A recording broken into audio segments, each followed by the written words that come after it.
My husband, Arthur, died on a Tuesday. The day his heart, which had powered an empire, simply gave out, was also the day my son, Blaine, ascended to the throne of that very empire. What they didn't know, what no one knew, was that I, Vanessa, had inherited a fortune of my own, a quiet wellspring of power I had kept hidden for decades. And less than a year later, on a deceptively sunny afternoon, I stood in my living room, arranging a vase of fresh, fragrant lilies, a small act of defiant beauty in a house that felt increasingly like a mausoleum, when I heard my daughter-in-law's voice, sharp and clear, slicing through the thin veneer of grief. "This useless old woman is going to eat through all our money. We need to throw her in a nursing home." The lily stems, cool and slick, slipped from my trembling fingers, scattering like fallen soldiers on the polished mahogany floor. My breath hitched, a phantom hand clutching at my throat. Lilia. Always Lilia, the architect of veiled cruelty. "Lilia, please." "My son, Blaine," responded, his voice a weak, almost pathetic plea. "She's still my mother." "Your mother?" Lilia scoffed, the sound dripping with such venomous contempt it curdled the blood in my veins. "Blaine, wake up! She's a burden! Look at this house! She shuffles around here like some ghost, contributing nothing. We're paying for her food, her medications, everything. And for what? So she can cling to Arthur's memory and drain our resources?" My chest tightened, an ache blooming behind my ribs that had nothing to do with grief for Arthur and everything to do with a profound, searing betrayal. Arthur had built Sterling Innovations from nothing, a garage startup in Silicon Valley, fueled by late-night coding sessions and an unshakable belief in his own genius. And I, his quiet partner, his meticulous archivist, his unwavering pillar, had been beside him every single step of the way. While he dreamt up the next disruptive technology, I managed the intricate dance of the books, navigated the labyrinthine world of corporate compliance, deciphered complex legal documents, and even, at times, predicted market shifts with an uncanny intuition that often startled even Arthur himself. We were a formidable force, a tandem engine driving a colossal machine. Yet, in Lilia's eyes, and in Blaine's increasingly glazed gaze, I was nothing but a fading photograph, a dusty relic of a past that no longer held any relevance. When Arthur passed, suddenly and unexpectedly from a massive heart attack, the world tilted on its axis. Blaine, our only son, a man of 35, smooth-faced and always meticulously dressed, stepped into the CEO role. It was his birthright, the natural succession. Arthur had groomed him, taught him the intricate ropes of the industry, and bestowed upon him a name synonymous with innovation.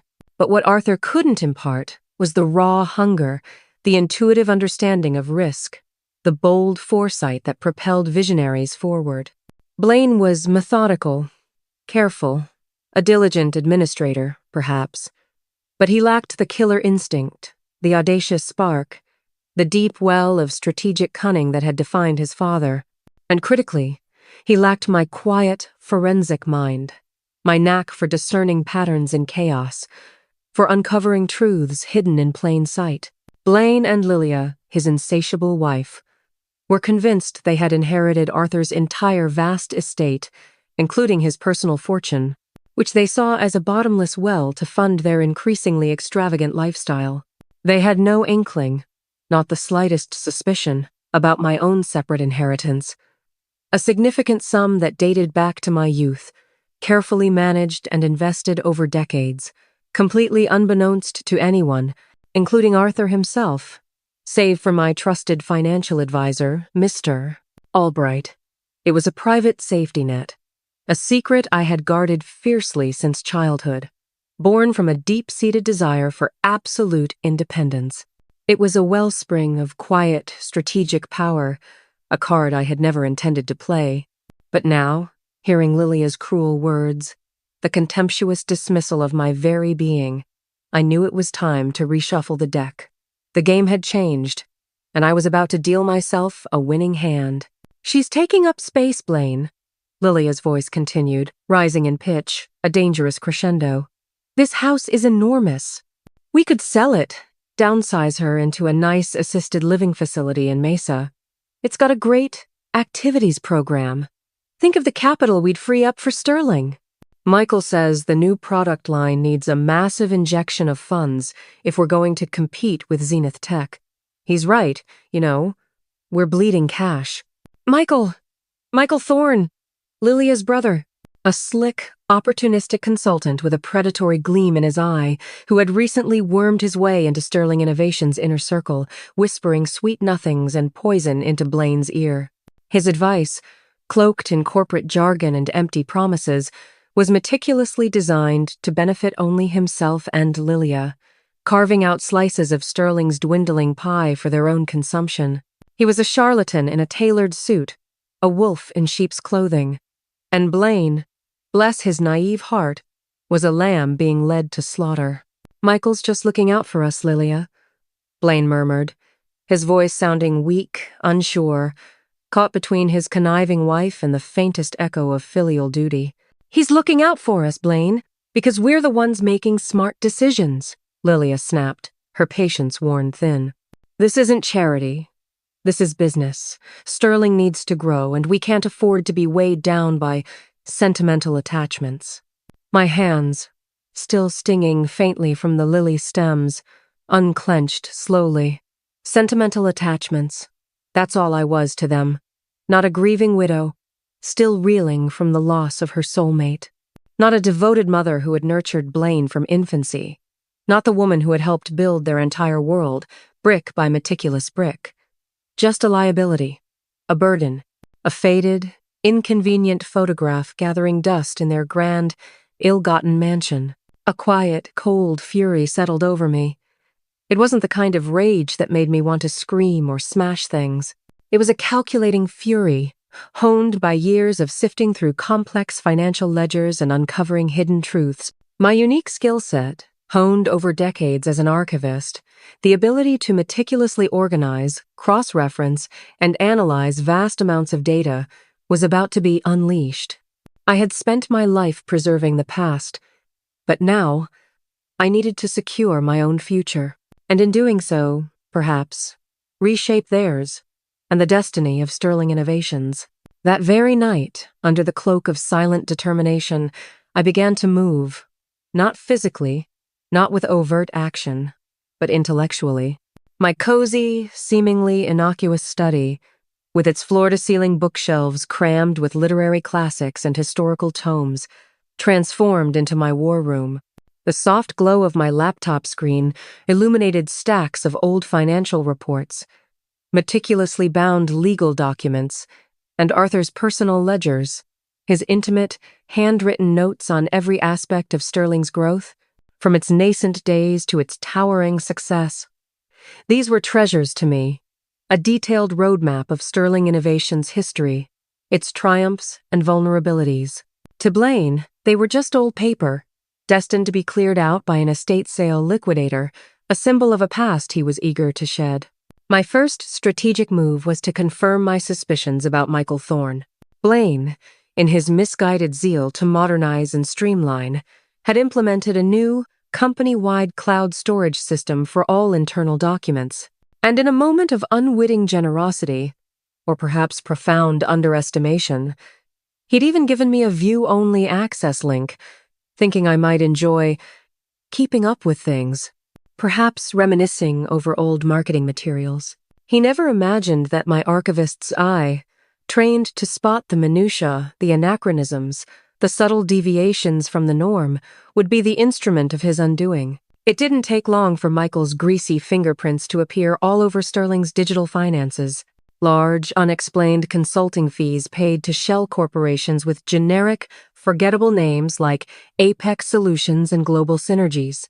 Companies that Evelyn Reed, my trusted lawyer, later confirmed were registered to dummy addresses and seemed to exist solely to funnel money from Sterling's coffers. There were inflated invoices for services never rendered, contracts signed at suspiciously high rates with suppliers directly linked to Lilia's family, and a series of questionable investments in failing startups that seemed designed not for profit, but to systematically bleed Sterling dry. Michael wasn't just a consultant. He was a corporate parasite, meticulously siphoning off Sterling's resources, preparing it for an inevitable, controlled collapse from which he and Lilia planned to profit immensely. And Lilia, it turned out, was not merely a willing accomplice, she was an active, eager participant. Beyond her increasingly exorbitant personal expenses charged to company accounts, designer clothes, luxury vacations, a new sports car for Blaine, which he never questioned, I uncovered a clandestine side deal she had brazenly brokered with one of Sterling's major overseas clients. A multi-million-dollar contract, a cornerstone of Sterling's revenue, had been partially diverted into a secret offshore account, circumventing Blaine and the company's official channels entirely. This wasn't merely greed, this was outright fraud, a betrayal of the highest order, a cancerous growth on Arthur's legacy. The sheer scale of their deception was staggering. They weren't just neglecting the company, they were actively, meticulously sabotaging it, bleeding it dry from the inside out, piece by agonizing piece. And Blaine, lost in his own administrative fog, utterly oblivious, paralyzed by his weakness and his wife's manipulative charm, was letting it happen. I contacted Evelyn Reed almost immediately. Evelyn was not just a lawyer. She was a force of nature, a legal eagle with a razor-sharp mind, an uncanny ability to navigate complex legal landscapes, and a formidable reputation for dismantling corporate fraud. We'd worked together on a few charity initiatives in the past, and she knew me as more than just Arthur's widow. She knew my quiet competence, my meticulous nature, and my unwavering resolve. "Vanessa," she said over a discreet, encrypted call, her voice grim, laced with a professional disgust. "What you're describing isn't just mismanagement. This is criminal. This is a deliberate, calculated scheme to bankrupt Sterling Innovations, strip its assets, and leave your husband's legacy in ashes. And me," I added, my voice flat, devoid of emotion, a thin shield over the raging storm within. "They want to put me in a nursing home, Evelyn. They think I'm a useless old woman, a financial drain, a relic to be discarded." Evelyn's sharp intake of breath was audible, a sound of profound indignation. "Then we make sure they regret that assessment, Vanessa. Every single syllable. What do you want? Retribution? Justice? Or do you want to save what Arthur built?" I paused, looking at a framed photo of Arthur on my desk, his eyes twinkling with the mischievous spark that had always drawn me to him. "All of it, Evelyn.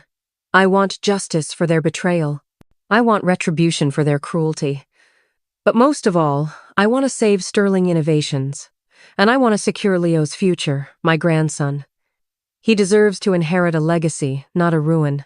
Leo, bless his pure heart, was the one innocent in this tangled web, a bright, sensitive boy of 7 who still loved to sit on my lap and listen to my stories. He was the future, and I would fight tooth and nail to protect it. Evelyn and I embarked on a meticulous, clandestine operation. She brought in a crack team of forensic accountants and cybersecurity experts, all bound by ironclad non-disclosure agreements. Their work conducted in the shadows, their reports delivered directly to me. We built an unassailable dossier, a damning paper trail of Michael's fraudulent schemes, Lilia's outright embezzlement, and the increasingly precarious financial state into which they had driven Sterling Innovations. We even uncovered Michael's desperate last-ditch plan to sell off Sterling's invaluable intellectual property, Arthur's most prized patents, the very heart and soul of the company's competitive edge, to a predatory rival firm, Marcus Thorne's Zenith Tech, at a fraction of its true worth.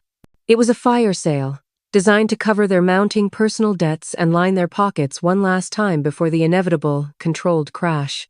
"They're planning a hostile takeover, Vanessa," Evelyn revealed one evening, her voice laced with chilling disgust. "Not from an outside firm, but from within. Michael's orchestrating it, using Blaine as an unwitting puppet. He's going to make a fortune from the sale of the IP, then let the rest of Sterling collapse, leaving Blaine holding the bag, completely ruined." The realization hit me with the force of a physical blow, stealing the air from my lungs.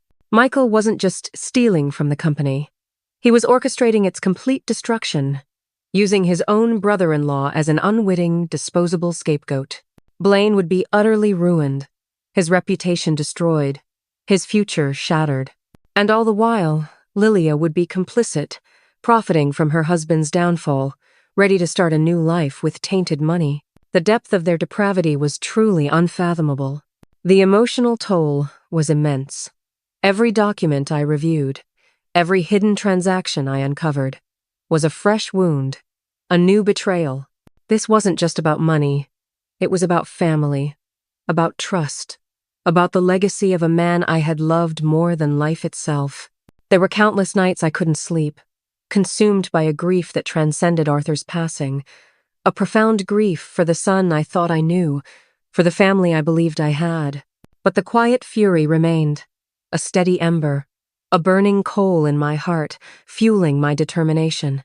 It solidified my resolve, turning my grief into a relentless drive for justice. My public persona remained meticulously unchanged. I continued to tend my thriving garden, baking cookies for Leo with a serene smile, and engaging in polite, innocuous conversation with Blaine and Lilia whenever they deemed it necessary to visit. They would occasionally drop by the house, sometimes with Leo, sometimes just to patronize me, their eyes scanning the perfectly maintained living room as if calculating its resale value. "Mom, you look a little tired," Lilia would say, her tone saccharine, laced with a subtle hint of judgment. "Are you sure you wouldn't be more comfortable in a place with more services? Perhaps a community where you can find others your age?" I would simply smile serenely, my gaze unwavering. "Oh no, dear. I prefer my own space, my own schedule. Besides, my mind is as sharp as ever. Just a little more paperwork these days, with Arthur's estate." I'd offer a knowing glance, a subtle bait, to see if they'd take it, if a flicker of suspicion would cross their arrogant faces. They never did. Their conviction in my supposed senility, their monumental arrogance, was absolute. They never imagined that the paperwork I was referring to was the meticulous construction of their impending ruin, the carefully assembled legal guillotine. The climax of my quiet reckoning was meticulously planned for the annual Sterling Innovations Gala, a black tie event Arthur had always cherished above all others. It was more than just a party. It was a gathering of the company's elite, the board members, major investors, key employees, and the top brass of the industry. Michael, in his arrogant estimation of his own cunning, had chosen this very event to finalize the sale of Sterling's crucial patents to Zenith Tech, a seemingly legitimate strategic partnership announcement that would mask his ultimate betrayal. It was the perfect stage for his self-proclaimed triumph, and for my silent, devastating strike. The timing had to be impeccable, the execution flawless. Over the weeks leading up to the gala, I arranged for discreet, private meetings with the individual board members. Not Blaine, not Michael, just the key players, the ones with Arthur's original vision still in their hearts, men and women who, though successful, often lacked the moral fortitude to confront outright corruption. Evelyn provided me with a bulletproof, discreet approach. We presented them with the irrefutable, meticulously sourced evidence. The financial irregularities, the web of shell companies, the damning offshore accounts, the impending, disastrous sale of the intellectual property, and Michael's systematic sabotage. The initial shock on their faces gave way to outrage, then to a steely, unified resolve. They had trusted Blaine, and through him, they had unwittingly trusted Michael. Now they understood the terrifying depth of the betrayal that had threatened to engulf their shares, their reputations, and Arthur's legacy. The night of the gala arrived. The grand ballroom of the Phoenix Renaissance Downtown Hotel glittered with the brilliance of crystal chandeliers, the hum of polite conversation and the clinking of champagne flutes creating a deceptively jovial atmosphere. Blaine, looking stiff and uncomfortable in his custom-tailored tuxedo, was mingling awkwardly, his smile strained. Lilia, radiant in a shimmering emerald gown, held court with her brother, Michael, who was already clinking glasses with Marcus Thorne, the predatory CEO of Zenith Tech. They were confident, almost gleeful, radiating an air of untouchable power. utterly oblivious to the storm about to break over their meticulously coiffed heads. I arrived quietly, precisely on schedule, dressed in a simple, elegant black velvet gown that shimmered subtly in the low lights. No flashy jewelry, no ostentatious displays, just a quiet dignity, an understated presence that belied the controlled fury simmering beneath. I took my seat at a table near the back, observing, waiting, my eyes scanning the room, absorbing every detail. Leo, thankfully, was with his grandmother on Lilia's side of the family, mercifully unaware of the cataclysmic event about to unfold. Blaine stepped onto the brightly lit stage, microphone in hand, ready to deliver his annual address. He started with a forced, practiced smile, praising Michael's innovative strategies and the exciting new direction Sterling was supposedly taking. My heart ached for him, for his profound blindness, for the precipice he stood on. Then, at a prearranged signal from Evelyn, who sat discreetly in the audience, almost imperceptibly nodding, the large projection screens behind Blaine flickered. Instead of the usual Sterling Innovations logo, a series of slides began to appear. Each one a bombshell, meticulously arranged, devastating in its clarity. The first was a magnified image of an invoice from Apex Solutions, clearly bearing Michael's signature and an exorbitant, fraudulent sum. Then, a chilling screenshot of an email from Lilia to her offshore contact, detailing the diverted client funds, her own words condemning her. Next, a complex diagram of the network of shell corporations, clearly showing the insidious flow of money out of Sterling. Not into it, a graphic illustration of the corporate hemorrhaging. And finally, a scanned copy of the agreement to sell Arthur's crucial patents, signed by Michael, with Thorne's eager, complicit signature beside it. The murmurs in the ballroom swelled into a collective gasp, then into a shocked, horrified roar. Blaine, mid-sentence, faltered, his eyes darting to the screen behind him, his face draining of all color, transforming from confusion to disbelief, then to utter gut-wrenching horror as he recognized the irrefutable evidence of his own unwitting complicity. His world, so carefully constructed, shattered before his very eyes. Michael, initially smirking, a self-satisfied grin plastered across his face, tried to rush the stage, shouting, "What is this? This is a hack! It's fake! A smear campaign!" But it was too late. The board members, now rising from their seats, their faces grim and unified, stepped forward, confirming the authenticity of the documents. Marcus Thorne, the rival CEO, stood frozen, his eyes wide with a mixture of shock, dawning legal peril, and the realization that his own corporate reputation was about to be dragged through the mud. Lilia, seeing her carefully constructed world implode with such spectacular public humiliation, let out a choked cry, a strangled sound of despair, her hand flying to her mouth. Her shimmering emerald gown seemed to lose its luster, her carefully constructed composure shattering into a million pieces. She stared at me across the room, her eyes wide with a dawning, terrifying realization. The useless old woman had orchestrated their downfall. The security personnel, already positioned discreetly by Evelyn's team, moved swiftly and with quiet efficiency. They escorted Michael and Lilia out of the ballroom, their protests echoing futilely against the stunned, shocked silence of the crowd. It wasn't a public arrest, not yet, but a humiliating, public removal, their walk of shame witnessed by every influential person they had ever tried to impress or deceive. Blaine remained on stage, utterly alone, exposed, his dream of leading Sterling Innovations crumbling around him like a house of cards in a hurricane. I walked towards the stage, my simple black dress a stark contrast to the glittering chaos that had just unfolded. Blaine saw me coming, his eyes filled with a raw mixture of despair, shame, and a dawning, terrifying understanding. He didn't fight, didn't argue. He simply stepped aside, his shoulders slumped, as I approached the microphone, his face a canvas of defeat. "Good evening," I said, my voice clear and steady, amplified by the sound system, carrying a quiet authority that commanded attention. "My name is Vanessa Sterling. For 42 years, I worked alongside my late husband, Arthur, to build Sterling Innovations into the company it is today. And tonight, I'm here to ensure that his legacy and the future of this company is preserved. I didn't need to explain further. The damning evidence on the screens, still visible, spoke volumes. I detailed the immediate steps the newly unified board would take. Immediate legal action against Michael and Lilia for criminal fraud and embezzlement, a comprehensive forensic audit to recover all stolen funds, and a strategic pivot to secure Sterling's intellectual property, reinforcing its market position.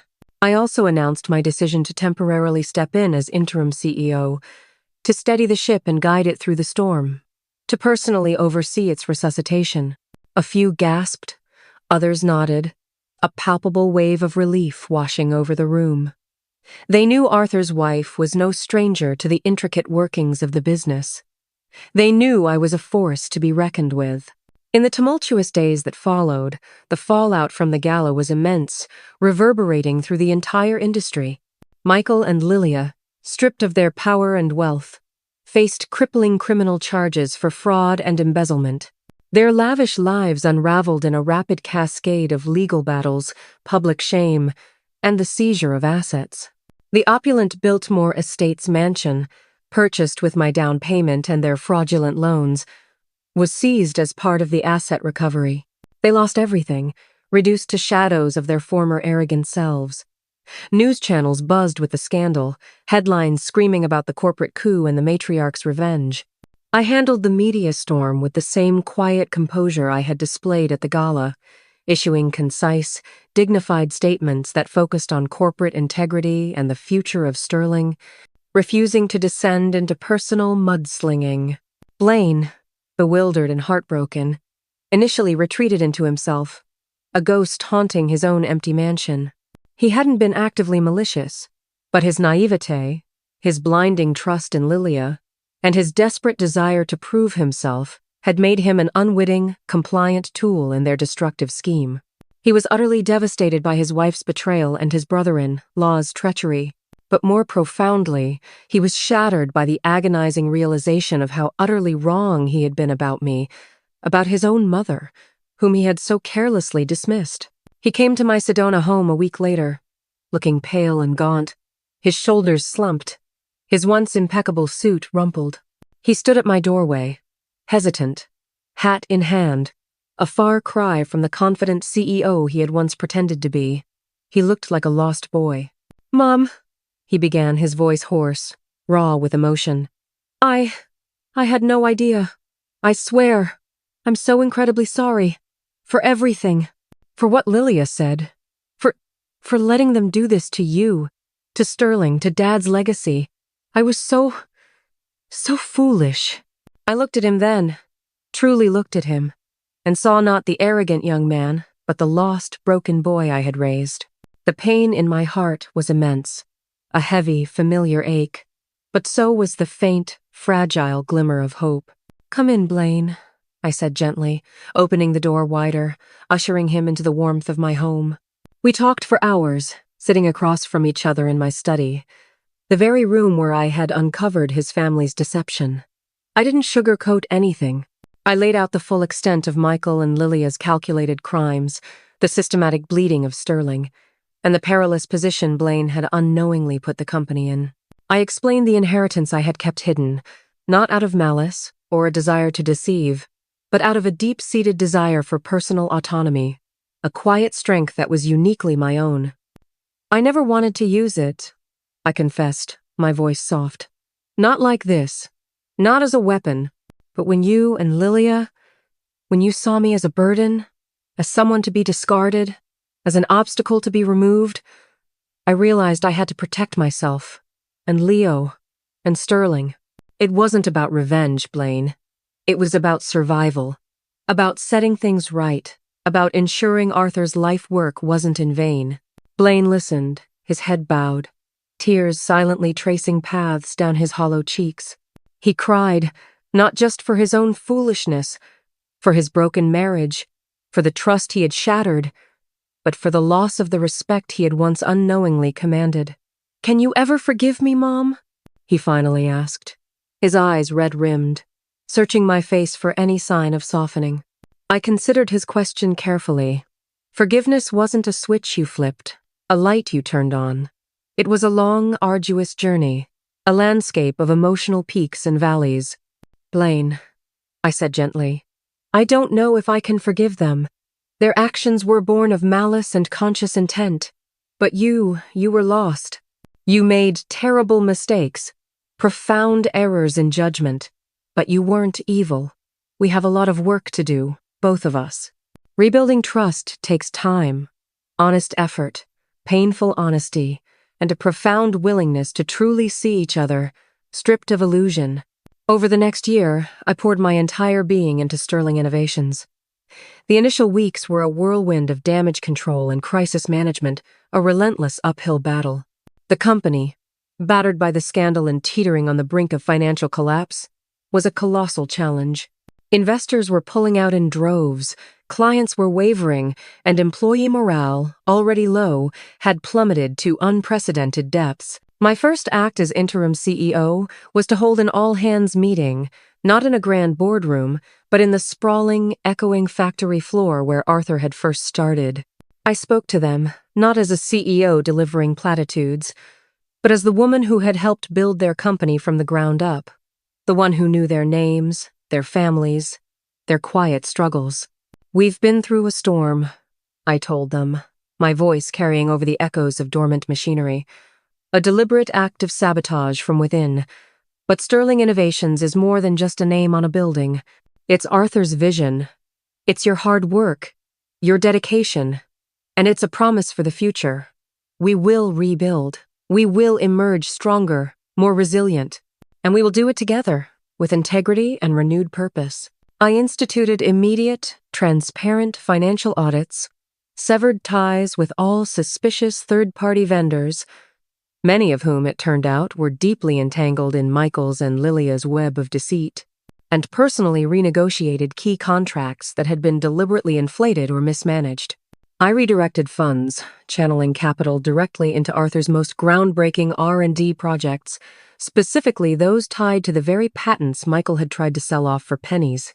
These patents, Arthur's true genius, were the bedrock of our future, the key to our revival. I pulled countless late nights in Arthur's old office, surrounded by his familiar blueprints and notes, feeling his guiding presence, his quiet encouragement. My years as an archivist, with my meticulous attention to detail and my uncanny ability to connect disparate pieces of information, proved invaluable. I could see the hidden strengths, the overlooked opportunities, and the fundamental integrity that still lay at Sterling's core, waiting to be rediscovered. My personal inheritance, the secret fund I had kept for so long, became an unexpected, crucial lifeline.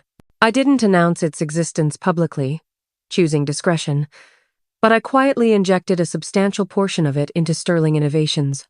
I purchased back key shares from panicked investors at a reduced rate, signaling my unwavering confidence in the company's future. This infusion of capital, combined with a renewed ethical focus on our core strengths, began to turn the tide. Orders slowly picked up. Investor confidence cautiously returned, and the comforting buzz of machinery on the factory floor grew louder, a harmonious symphony of recovery.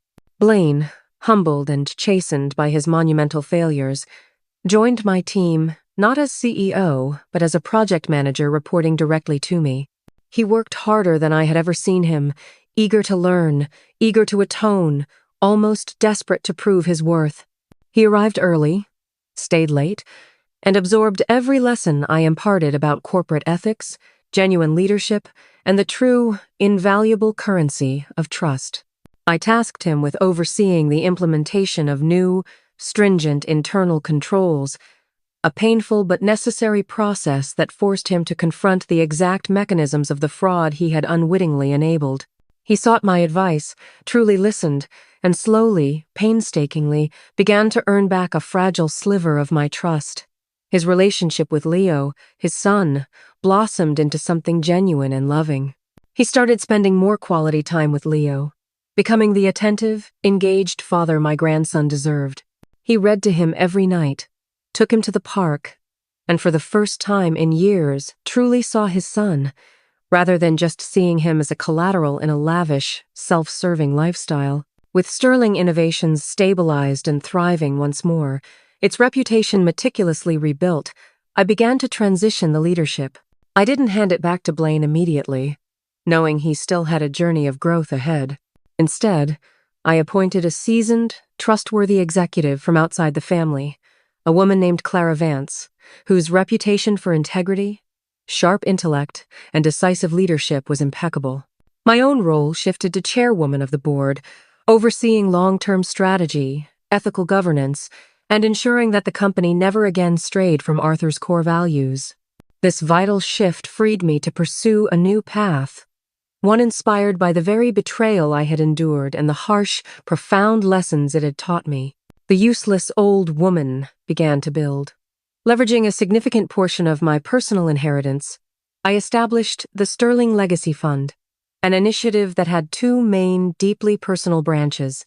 First, I financed and oversaw the meticulous design and construction of a state-of-the-art senior community center in Sedona, a haven of peace and purpose for older adults.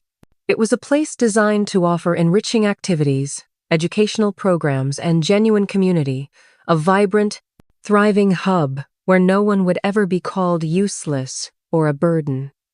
I poured my heart into every detail of its design, ensuring every aspect, from the wide, accessible garden paths to the sun-drenched art studios and the fully equipped fitness center, fostered a sense of belonging, dignity, and active engagement. I personally interviewed every staff member, seeking out individuals with genuine compassion, profound respect for elders, and an unwavering commitment to enriching the lives of others. The center quickly became a beloved cornerstone of the community, a living testament to the power of human connection and quiet dignity. Second, I invested in affordable housing projects for families, using sustainable building practices and creating safe, nurturing environments where children like Leo could truly thrive, unburdened by financial insecurity. I worked closely with visionary architects and urban planners, designing communities that were not just affordable, but beautiful, environmentally conscious, and fostered a strong sense of neighborhood belonging. These were places of dignity, built on integrity and a deep belief in the transformative power of a stable home, mirroring the values Arthur and I had always held. I even initiated a unique program where residents could contribute to community gardening, minor repairs, and shared maintenance in exchange for reduced rent, fostering a powerful sense of ownership, collective responsibility, and mutual support. My life in Sedona blossomed, vibrant, and deeply fulfilling. My garden flourished, more abundant and colorful than ever, each bloom a quiet, personal triumph. My home, once steeped in grief and then fear, was now filled with genuine laughter, Leo's joyful shouts, my own contented chuckles, and the occasional comforting visits from Evelyn, who had become a dear friend and trusted confidant. We would often sit on my sun-drenched porch, sipping iced tea, discussing everything from complex corporate ethics to the subtle art of cultivating resilience in the face of adversity. And then there was my online blog, The Quiet Reckoning. I started it anonymously, cautiously at first, sharing my story in carefully crafted, empowering narratives about financial betrayal and how I, an underestimated woman, had reclaimed my life. It became a thriving community, a digital sanctuary for thousands around the world who, like me, had been dismissed, underestimated, discarded, and then, miraculously, risen from the ashes of betrayal. I never revealed my full identity, preferring to let the universal themes and profound lessons of the stories speak for themselves. My wisdom, born of hard-won experience and quiet observation, resonated deeply with a vast and diverse audience. Messages poured in from every continent, from people who felt seen, understood, and profoundly inspired by my anonymous narrative. Thank you for giving me the courage to look at my own family's finances. It saved me, one message read. Your story showed me I'm not alone in feeling invisible, another offered, echoing my own past fears. It was a profound connection, a quiet revolution sparked by shared vulnerability and emergent strength, proving that even the most private struggles could become a source of immense collective power. Leo, now a vibrant 9-year-old, spent every other weekend with me, his eyes bright with curiosity as I showed him the architectural plans for the new community center. or patiently explained the intricate workings of a solar panel on one of my housing projects. He knew nothing of his parents' crimes, only that his Grandma V was a strong, kind, and incredibly wise woman who was building amazing things that helped people. His innocence was my greatest reward, the truest, most enduring legacy.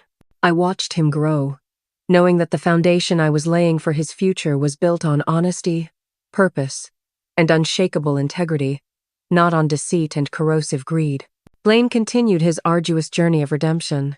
He had joined the board of my Sterling Legacy Fund, not in a leadership role, but as a dedicated, active volunteer, putting his considerable skills in logistics and administration to good use for ethical causes. He had truly changed, no longer blinded by ambition or easily swayed by manipulation. He often sought my advice, not just on business matters, but on life, on integrity, on what it meant to be a man of genuine character. His relationship with Leo deepened and blossomed, becoming a source of quiet joy for both of them. He became a regular, familiar face at the senior center, volunteering his time, listening to the stories of the residents, and even offering his business acumen to help them with their administrative needs. A quiet, sincere atonement. One glorious afternoon, as we walked through the bustling senior center, the air filled with the gentle sounds of laughter, the clinking of chess pieces, and the murmur of contented conversation, Blaine stopped, turning to me, his eyes filled with a profound gratitude that touched my very soul. "Mom," he said, his voice thick with emotion, a sincerity I had once thought lost forever. "I'm proud of what you've built here. The senior center, the housing project, the way you saved Sterling. Dad would be proud too. More than proud." I smiled then, a genuine, unburdened smile that reached my eyes. "Arthur would be proud, yes. But more importantly, Blaine, I'm proud of what you're building now. You're building trust, integrity, and a true legacy for Leo. That's what truly matters." He squeezed my hand, a silent, powerful acknowledgement of the long, arduous journey we had both undertaken, a silent promise of a different future. After he left, I sat on a bench in the center's sun-drenched courtyard, watching the elderly residents play chess and chat, their faces alight with joy. The Sedona sunset painted the sky in brilliant, fiery shades of gold, crimson and lavender, casting long, peaceful shadows across the desert landscape. I thought about the woman I'd been 6 months ago, confused, discarded, supposedly powerless, a relic waiting to be shelved. That woman was gone, replaced by someone who understood that true power isn't about control over others, or a title, or a vast fortune. It's about control over your own destiny, about how you use your resources, your wisdom, your experiences. It's not about how much money you accumulate, but how you deploy it for purpose. Not about grand titles, but about the profound purpose that guides your every step. Some storms destroy everything in their path, leaving only desolation. But sometimes, if you're strong enough, resilient enough to weather them, they clear away everything that was holding you back, everything that was false, and leave you free to build something better, something authentic, something enduring. I had endured the raw agony of betrayal, navigated the treacherous waters of corporate deceit, and emerged not just stronger, but wiser, more compassionate, and fiercely, beautifully independent. I had reclaimed my life, not through vengeance alone, but through quiet resolve, strategic action, and the unwavering, unshakable belief in my own intrinsic worth. To anyone listening, to anyone who has ever been called useless, or too old, or too dumb to know what's really happening, hear this, and hear it clearly. Your story matters. Your voice matters. Your quiet strength is your greatest weapon, your most potent defense. Don't let anyone define your worth, dictate your narrative, or attempt to erase your future. You always have choices. You can choose to be a victim, consumed by resentment, or you can choose to rise, to rebuild, to create something profoundly beautiful and meaningful from the ashes of betrayal. It won't be easy. There will be tears, moments of crushing frustration, and dark nights of self-doubt. But if you hold on to your truth, Leverage your unique strengths and steadfastly refuse to be silenced. You can transform your greatest wound into your greatest power, your deepest pain into your greatest purpose. I am Vanessa, a grandmother, a survivor, a CEO who chose a different path, and I am the architect of my own destiny. And so can you be. What would you do if you were in my place? Have you ever been through something similar? Share your thoughts, because when we share our stories, when we lift each other up, we realize we are never, ever alone. We are connected, bound by the universal human experiences of struggle, resilience, and the relentless pursuit of our own authentic truth. We are the quiet reckoners, and our time has come.